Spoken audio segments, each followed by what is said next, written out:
76ನೇ ಗಣರಾಜ್ಯೋತ್ಸವಕ್ಕೆ ವಿಶ್ವಜ್ಞಾನಿ doctor BR Ambedkar ಅವರಿಗೆ ಗಲಾಟೆ ಮಾಡಬಾರ್ದು. ಗಲಾಟೆ ಮಾಡಿದ್ರೆ ಈಗೇನು ನಾವು ಫ್ಲಾಗ್ ಹಾಸ್ಟ್ ಮಾಡಿದವಲ್ಲ, ಒಂದು ಧ್ವಜಕ್ಕೆ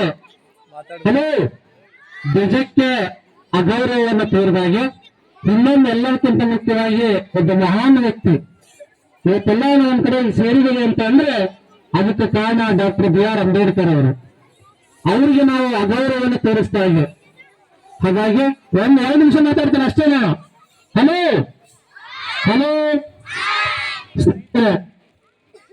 ಈ ಜಗತ್ತಿನಲ್ಲಿ ಹಣ ಬಲಕ್ಕಿಂತ ದೊಡ್ಡದು. ಹಣ ಬಲಕ್ಕಿಂತ ಯಾವ ಬಲ ದೊಡ್ಡದು? ಜನಬಲ. ಯಾವ ಬಲ ದೊಡ್ಡದು? ಹಣ ಬಲಕ್ಕಿಂತ ಜನಬಲ ದೊಡ್ಡದು. ಜನಬಲಕ್ಕಿಂತ ಸೈನ್ಯ ಬಲ ದೊಡ್ಡದು. ಜನಬಲಕ್ಕಿಂತ ಯಾವ ಬಲ ದೊಡ್ಡದು? ಹೇಳ್ಕೊಳ್ಳಲ್ಲ ನಾವು. ಸೈನ್ಯ ಬಲ ದೊಡ್ಡದು. ಸೈನ್ಯ ಬಲಕ್ಕಿಂತ ಒಂದು ದೊಡ್ಡವಾದ ಶಕ್ತಿ, ಒಂದು ಬಲ ಇದೆ ಅಂತ ಅಂದ್ರೆ ಅದು ಜ್ಞಾನದ ಬಲ. ಜ್ಞಾನದ ಮುಖಾಂತರ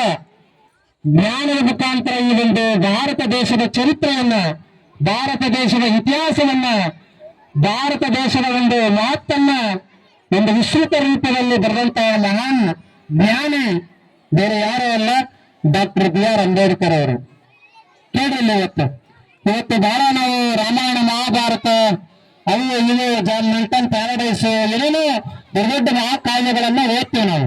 ಇವು ಭಾರಿ ದೊಡ್ಡ ಅಂತ ಹೇಳ್ತೇವೆ. ಆದ್ರೆ ಈ ಮಹಾನ್ ಕಾವ್ಯಗಳು ನಮ್ಮ ಜೀವನದಲ್ಲಿ ಬರ್ತವೆ ಇಲ್ಲ ಗೊತ್ತಿಲ್ಲ. ಆದ್ರೆ ಈ ಮಹಾನ್ ನಾಯಕ ಬರೆದಿರ್ತಕ್ಕಂಥ ಒಂದು ಸಂವಿಧಾನ ಏನಿದೆಯಲ್ಲ, ಅದು ನಮ್ಮ ಜೀವನದಲ್ಲಿ ಒಂದು ಜೀವನದ ಅವಿಭಾಜ್ಯ ಅಂಗ. ಅದು ಇವತ್ತು ಸಂವಿಧಾನ ಇಲ್ಲ ಅಂದ್ರೆ ನಾವಿಲ್ಲ ಅಂದ್ರೆ ಸಂವಿಧಾನ. ಇವತ್ತು ಏನು ಅಕ್ಷರ ಬಾರದೆಯಿಂದ ಹಿಡಿದಂತವರು ಸ್ವಲ್ಪ ಏನ್ ಮಾಡ್ತಾ ಇದ್ದಾರೆ ಅಂತಂದ್ರೆ ಈ ಸಂವಿಧಾನವನ್ನ ಪ್ರತಿನಿತ್ಯ ಪಾಲನೆ ಮಾಡ್ತಾ ಇದ್ದಾರೆ. ನಾವೆಲ್ಲ ಇವತ್ತು ಒಂದ್ ಕಡೆ ಸೇರಿದ್ದೀವಿ. ಇವತ್ತು ನಮ್ಮ ದೇಶದಲ್ಲಿ ಒಂದು ಶಾಂತಿ ಇದೆ, ಒಂದು ಸುಭದ್ರತೆ ಇದೆ, ನಮ್ಮ ಎಲ್ಲರಿಗೂ ಏನು ಬೇಕು ಅದೆಲ್ಲ ಸಿಕ್ಕಿದೆ ಅಂತಂದ್ರೆ ಅದಕ್ಕೆ ಕಾರಣ ಬೇರೆ ಯಾರು ಅಲ್ಲ, ಡಾಕ್ಟರ್ BR ಅಂಬೇಡ್ಕರ್ ಅವರು. ಹಲೋ, ನೀವೆಲ್ಲ ಎಲ್ಲರೂ ಹೇಳ್ತೀನಿ ಕೇಳಿ. ಅಸಲಿ ಅಂಬೇಡ್ಕರ್ ವಾದಿಗಳನ್ನ ಯಾರು ಗೊತ್ತಲ್ಲ.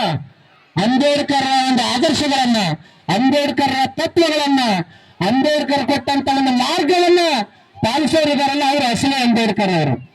ಇನ್ನೊಂದು ನಕಲಿ ಅಂಬೇಡ್ಕರ್ ಅಂತ ಇರ್ತಾರ. ನಕಲಿ ಅಂದ್ರೆ ಇಲ್ಲಿ ವೇದಿಕೆಯಲ್ಲಿ ಮಾತ್ರ ಅವ್ರ ಬಗ್ಗೆ ಹಂಗೆ ಹಿಂಗೆ ಅಂತ ಹೇಳಿ ಮತ್ತೆ ಏನೇನೋ ಮಾಡ್ತಕ್ಕಂಥದ್ದು. ಇನ್ನೊಂದು ರೀತಿಯ ಅಂಬೇಡ್ಕರ್ ವಾದಿಗಳಿದ್ದಾರೆ. ಅವ್ರು ಯಾರು ಅಂತ ಅಂದ್ರೆ ಸೀಜನ್ ಅಂಬೇಡ್ಕರ್ ವಾದಿಗಳು. ಸೀಜನ್ ಅಂದ್ರೆ ಗೊತ್ತೈತಿಲ್ಲ. ಇವತ್ತು ಗಣರಾಜ್ಯೋತ್ಸವ ಅಂಬೇಡ್ಕರ್ನ ಭಾರಿ ಕೊಂಡೋಡೋದು. ಅಂಬೇಡ್ಕರ್ ಹಿಂಗೆ ಅವ್ರಿಲ್ಲ ಅಂದ್ರೆ ನನಗೇನು ಸಿಕ್ತಿದ್ದಿಲ್ಲ ಅಂತ ಹೇಳೋದು. ಇವರು ಅಂಬೇಡ್ಕರ್ ಹುಟ್ಟಿದಾಗ ಏಪ್ರಿಲ್ 14, ಅಂಬೇಡ್ಕರ್ ನಿಧನವಾದಾಗ ಏನು ಇದು ಡಿಸೆಂಬರ್ 6ನೇ ತಾರೀಕು ಅವ್ರ ಫೋಟೋ ಏನು ಹುಳುಮಾರ ಹಾಕಿ ಚಪ್ಪಳ ತಟ್ಟಿ ಕೇಕೆ ಹೊಡೆಯವರು. ಇವರು ಸೀಸನ್ ವಾದಿ ಅಂಬೇಡ್ಕರ್. ನನಗೆ ಈ ತರದ ಅಂಬೇಡ್ಕರ್ ವಾದಿಗಳಿಂದ ನಮ್ಮ ದೇಶಕ್ಕೆ, ನಮ್ಮ ಜನಾಂಗಕ್ಕೆ, ನಮ್ಮ ಮನುಕುಲಕ್ಕೆ, ನಮ್ಮ ಜನರಿಗೆ ಯಾವುದೇ ರೀತಿಯಂತ ಒಂದು ಉಪಯೋಗ ಇಲ್ಲ. ಹಾಗಾಗಿ ನಾವು ಅಸಲಿ ಅಂಬೇಡ್ಕರ್ ಆಗ್ಬೇಕು.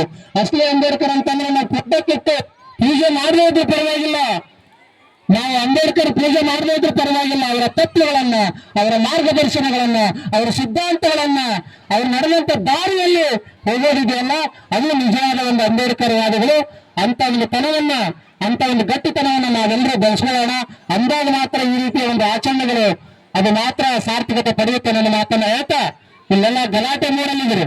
ನನಗೆ ಅವಕಾಶ ಸಿಕ್ಕರೆ ನಾನು ಅಲ್ಲಿ ಗ್ರಾಮ ಪಂಚಾಯತ್ ಮುಂದೆ ಒಂದು ಸವಿಸ್ತಾರವಾಗಿ ಮಾತನಾಡಲಿಕ್ಕೆ ಅವಕಾಶ ಸಿಕ್ಕರೆ ನಾನು ಮಾತನಾಡ್ತೇನೆ. ನನ್ನ ಮಾತನ್ನ ಹೇಳ್ತಾ ಇವತ್ತೇನು ಕೊಟ್ಟಂತ ಒಂದು ಸಂವಿಧಾನ ಇದೆಯಲ್ಲ, ಅದನ್ನ ತಿರುಚದೆ, ಅದನ್ನ ಮರೆಮಾಚದೆ ಯಥಾವತ್ತ ನಾವು ಪಾಲನೆ ಮಾಡಿದ್ದೇಕರೆ ನಿಜವಾಗ್ಲೂ ವಿಶ್ವಕ್ಕೆ ಭಾರತ ಏನನ್ನೋದನ್ನ ತೋರಿಸ್ಕೊಟ್ಟಿದ್ದಾರೆ. ಅದನ್ನ ನಾವೆಲ್ಲರೂ ಸಹಿತ ಪಾಲಿಸ ನನ್ನ ಮಾತನ್ನ ಹೇಳ್ತಾ ಈ ಒಂದು ಸಂದರ್ಭದಲ್ಲಿ ನನಗೆ ಮಾತಾಡಲಿಕ್ಕೆ ಅವಕಾಶ ಮಾಡಿಕೊಟ್ಟಂತ ತಮ್ಮೆಲ್ಲರಿಗೂ ನನ್ನ ಮಾತನ್ನು ಮುಗಿಸ್ತಾರೆ. ಜೈ ಭಾರತ್ ಮಾತಾಡ್ತಾರೆ.